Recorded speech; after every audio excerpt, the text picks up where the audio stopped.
அனைவருக்கும் வணக்கம். இனிலேருந்து தொடர்ந்து 5 நாளைக்கு நம்மளுடைய அலைவரிசையில் 5 வகையான குழி பணியாரங்களை பார்க்க போகிறோங்க. இன்றைக்கி முதல் நாள்னால இனிப்பான பணியாரத்தோடு தொடங்கலாமா? வாருங்கள், சுவைக்கலாம். என் வீட்டில் நிறைய வாழைப்பழம் இருந்தது. அதை வச்சு நான் இன்றைக்கி பணியாரம் செஞ்சுருக்கேன். நல்லா பழுத்த வாழைப்பழமாக 4 வாழைப்பழம் எடுத்துக்கலாம். அதை இந்த மாதிரி நசுக்கி விட்டுக்கலாம். உங்களால் கரண்டியில் நசுக்க முடியலன்னா அரவை இயந்திரத்தில் போட்டு நல்லா அரைச்சி எடுத்துக்கோங்க. மிக்சியில் தாங்க சொல்கிறேன். நல்லா அரைச்சி எடுத்ததுக்கப்புறமா ஒரு அரை பங்கு சர்க்கரை சேர்க்கலாம். நான் இப்போ காமிக்கிற கிண்ணத்தோட அளவில் தான் நான் எல்லாத்தையும் சேர்த்துருக்கேன். நீங்களும் அந்த மாதிரி ஒரு கிண்ணமோ ஒரு டம்ளரோ எடுத்து அதில் அளந்துக்கோங்க. நல்லா சர்க்கரை சேர்த்து இந்த மாதிரி கலந்து விட்டுருங்க. நல்லா கலந்துங்க. சர்க்கரை நல்லா கரையணும். நல்லா இந்த அளவுக்கு கரைஞ்சதுக்கப்புறமா இதில் ஒரே ஒரு முட்டையை சேர்த்துக்கலாம். முட்டை ஏன் சேர்க்குறோம்னா நல்லா பணியாரம் மிருதுவாக வரும். அதுக்காக தான். உங்களுக்கு முட்டை சேர்க்க பிடிக்கலைன்னா ஒரு 1/4 பங்கு அளவு தயிர் சேர்த்துக்கோங்க. அதுவும் நல்லா இருக்குங்க. நம்ம மாவை புளிக்க வைக்க போகிறதில்ல, அப்படியே ஊற்றுறதுனால நம்ம இந்த முட்டையை சேர்த்துக்கிறோம். உங்களுக்கு வேணாம்னா தயிர் சேர்த்துக்கலாம். சர்க்கரைக்கா பதில் நீங்கள் நாட்டு சர்க்கரை கூட சேர்த்து இந்த பணியாரத்தை செய்யலாம். முட்டையை சேர்த்து நல்லா இந்த மாதிரி கலந்து விட்டுக்கோங்க.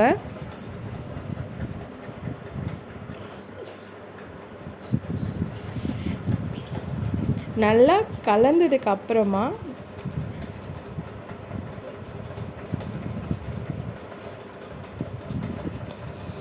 இதில் ஒரு 1/4 பங்கு அளவு எண்ணெய் சேர்த்துக்கலாம்.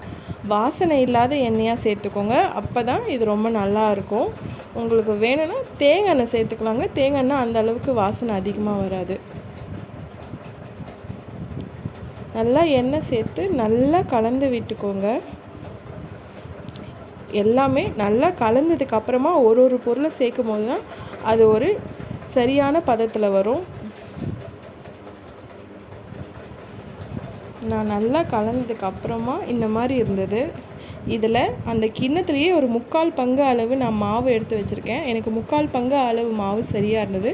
நீங்களும் எந்த பாத்திரத்தில் அளவு எடுக்கிறீங்களோ அதே பாத்திரத்தில் எல்லா அளவும் எடுத்துக்கோங்க. கண்டிப்பாக சரியாக வரும்.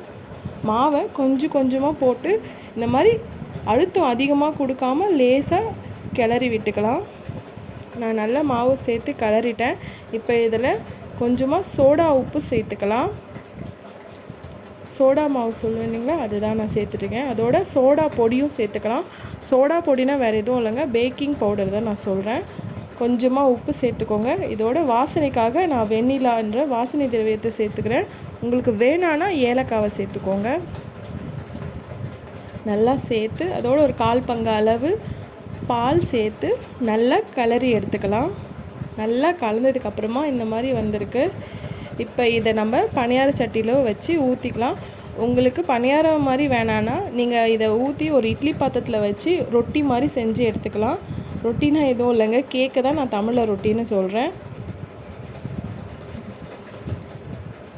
எண்ணெய் விட்டு இந்த மாதிரி பணியார சட்டியில் கொஞ்சம் கொஞ்சமாக மாவு விட்டு பணியாரம் மாதிரி சுட்டுக்கலாம்.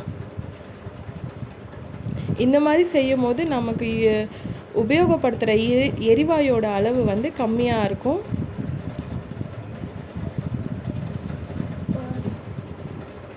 இதில் நான் கொஞ்சம் பாதாம் பருப்பை சேர்த்துருக்கேன். உங்களுக்கு வேணும்னா சேர்த்துக்கங்க. நான் இந்த காணொளி பதிவு பண்ணுறதுக்காக கொஞ்சம் பார்க்க நல்லா இருக்குமே அப்படின்றதுக்காக சேர்த்தேன். சேர்க்கலனாலும் பரவாயில்லைங்க, ரொம்ப நல்லாயிருக்கும். இப்போ ஒரு பக்கம் நல்லா வெந்துடுச்சு. இப்போ திருப்பி போட்டுக்கலாம்.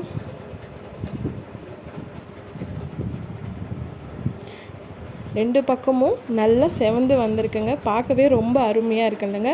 நிஜமாகவே சுவைக்கவும் அவ்வளோ சுவையாக இருந்தது. நீங்களும் முயற்சி பண்ணி பாருங்கள். உங்களுக்கும் கண்டிப்பாக ரொம்ப பிடிக்கும். நன்றி, வணக்கம். தமிழும் சுவையும் பரவட்டும்.